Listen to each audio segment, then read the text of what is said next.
Listo. Hemos regresado y les agradezco en una ocasión más sus detalles, comentarios, preguntas y sugerencias por vía Facebook.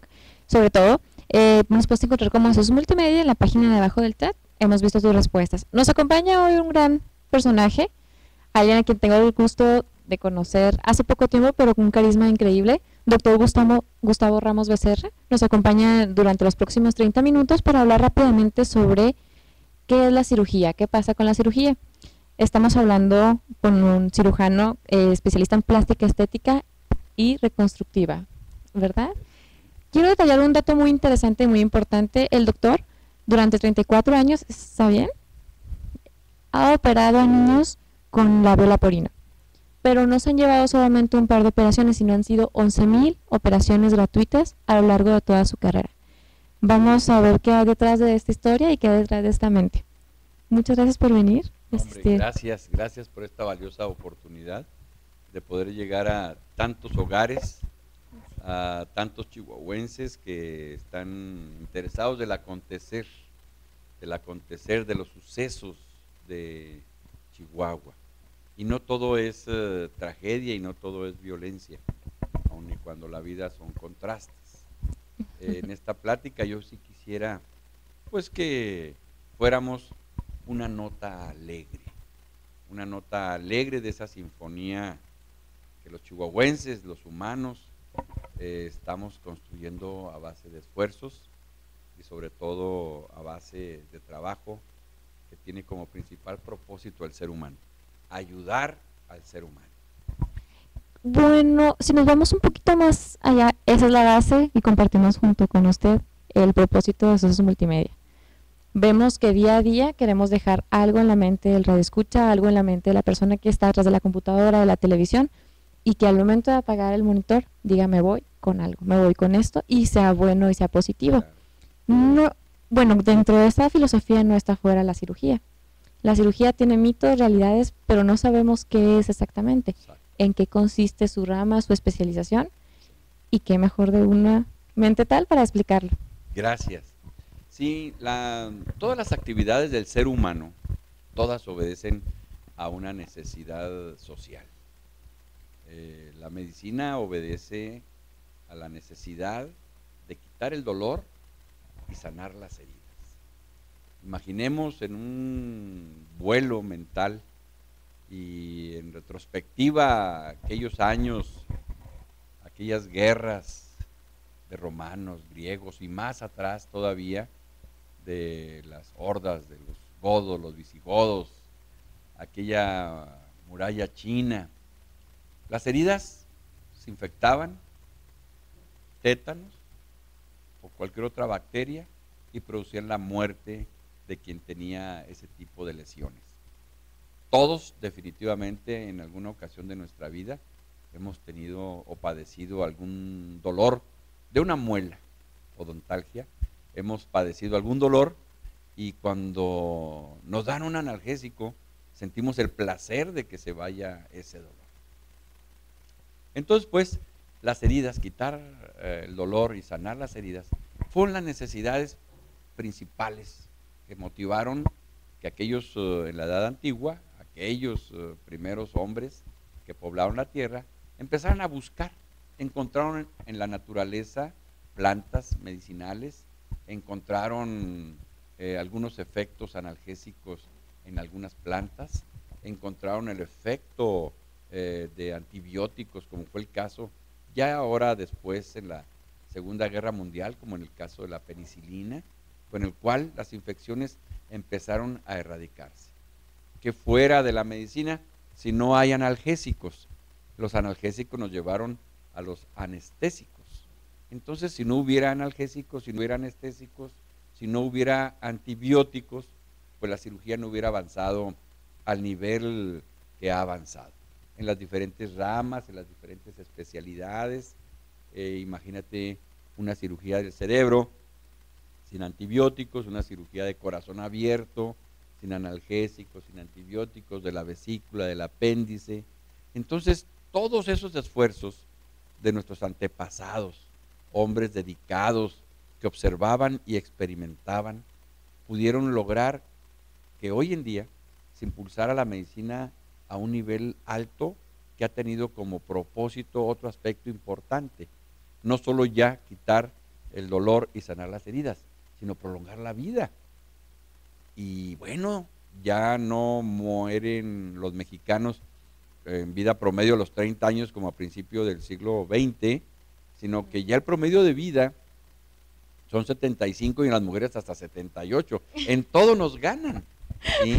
Y luego, pues, en ese avance, en ese proceso, en esa evolución, pues no solo basta estar sano, no solo basta ser longevo, vivir muchos años, sino queremos vivirlo lo mejor posible. Y lo mejor posible está en vernos mejor. ¿Sí o no? Que lo mismo, desde niños, ven ustedes a las niñas, sobre todo, con los tacones de las mamás, los ven en el espejo peinándose, pintándose la boca, empiezan a crecer y resulta que sacaron la nariz del abuelo. ¡Caray! Y yo tengo algunas nietas.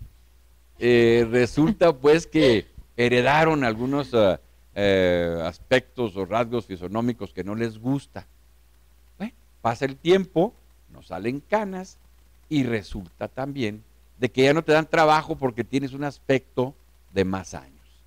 Entonces, las cirugías tan importantes de las que hablábamos, del corazón, del cerebro, todo lo que tenga que ver con el cuerpo, con el ser humano, todo es importante. Entonces, la cirugía plástica no es nada más cirugía de vanidad, no.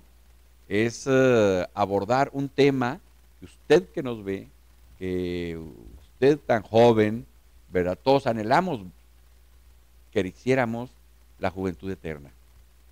Y hay antecedentes, hay novelas, hay libros que se han escrito en la búsqueda de esa eterna juventud. Eterna juventud, ¿sí? Y así nacen los cosméticos y nacen pues todos los trucos que hay hoy en día, ¿verdad? De maquillaje, de sombras, de correctores y pues algunos ya no se pueden lograr tanto hasta que es necesario llegar al cirujano plástico. ¿Cuándo es cuando llegamos al cirujano plástico? ¿Cuándo es cuando decimos es momento de asistir a una consulta con el especialista? Perfecto. La cirugía plástica, brevemente, tiene varias ramas. Una cirugía es la cirugía reconstructiva, que como su nombre lo indica, reconstruyen padecimientos congénitos y reconstruye las partes del cuerpo que se ven alteradas por un accidente, que se ven alteradas por un padecimiento, y es aquí donde entramos nosotros para corregir esos malos congénitos, los problemas del labio y del paladar hendido, el famoso labio leporino, que la gente desde muchas generaciones atrás trató de explicarse a qué se debía. Perdón. Y no se debe a ningún eclipse. La luna no come los labios de los niños cuando las señoras están embarazadas, ni es necesario ponerse el segurito. El segurito, el pasador famoso. También. ¿No? Para nada. No se debe a hechizos, ni son castigos divinos. No. Se debe, y eso es importante, y agradezco la invitación, porque podemos todos ayudar a que nazcan menos niños. No solo los propios, sino también ayudando a otra gente a decirle, ¿sabes qué? No te automediques. Estás embarazada y en los 3 primeros meses de tu embarazo no tomes aspirinas. En los 3 primeros meses del embarazo, cuidado en no usar cortisona. En los 3 meses de tu embarazo, cuidado en no usar ningún producto con tetraciclinas o terramicinas. Si estás en los 3 primeros meses, no vayas por sí sola a que te tomen una radiografía. En síntesis, no te automediques. ¿Es la primera causa por la... sí, ¿cómo no? ¿Por labio leporino? El 10% de los niños que nacen así es por automedicación. Es una cifra muy alta. ¿Cómo no? Y si hay un medio, bueno, es lo que siempre hemos dicho, cuando un problema, una situación ya está, hay que trabajar para solucionarlo. Claro. Pero cuando no está, pues hay que trabajar para evitarlo un poco. Así es, prevenirlo. ¿Cuál es el efecto o las consecuencias rápidamente de un labio leporino? Pues un labio leporino tienes problema, primero la imagen. Imagínate un niño cuando se ve al espejo y ve que es diferente a los demás. Y luego el lenguaje. Los niños, ¿cuántos chistes no hay de gangosos? ¿Verdad? Tan simple. Entonces por eso hay que operar. Primero hay que prevenir, como acertadamente lo dijiste. no automedicarse, no acudir cuando la señora está embarazada y se inicia el embarazo, donde haya gente con catarros o con otro tipo con niños enfermos de sarampión, de rubiola, etc. Okay. Después, ya hablando de las lesiones principales, la imagen, el lenguaje, la respiración, el conducto auditivo se puede inflamar, puede haber una infección en el oído medio y podemos llegar a tener una otitis supurada, podemos llegar a perder incluso la audición si estos niños no se tratan adecuadamente en tiempo y forma. Entonces, por eso el tratamiento de los niños con fisura del labio paladar hendido inicia a los 2 meses cerrando el labio, al 1 año y medio cerrando el paladar. Posteriormente entra el trabajo del dentista, luego el ortodoncista, luego terapia de lenguaje, luego pues ya vienen los detalles cosméticos, hasta terminar alrededor de los 15 años, donde nosotros ya operamos la nariz para hacer una nariz pues más armónica con la cara. Eso es con respecto a los padecimientos del labio leporino. Ok, vamos un poco a las consecuencias, pero la importancia de evitar todo ese tipo de circunstancias, razones, motivos que no son necesarios y que además son fácilmente prevenibles. Cuestión de cultura y educación, como nos han enseñado. Vamos a un pequeño corto y regresamos.